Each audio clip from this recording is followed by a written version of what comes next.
everyone, welcome back to the channel. In this tutorial, I will show you how to unlock the new outfit in Heartopia through string retro jersey like this. So in this latest update, Heartopia just added some really cool new outfit like this, and it's available in 3 colors: the Korean one, and then blue, and then white like this. It looks amazing. They look amazing, and here's how to get it. First, you can just check it at the Dorothy store. You can get it from the Dorothy store, but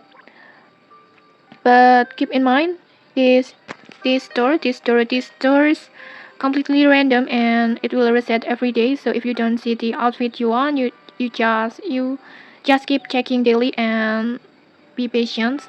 And for the second way, you can get it by using the order machines over here, but there's a catch.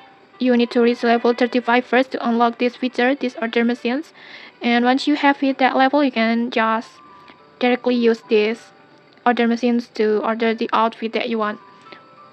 So yeah, if you are still below level 35, just keep grinding your level.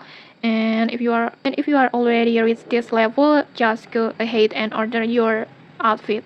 And okay, that's it for this quick guide. If you found this helpful, don't forget to like, comment, and subscribe for more tutorials. Thanks for watching and see you.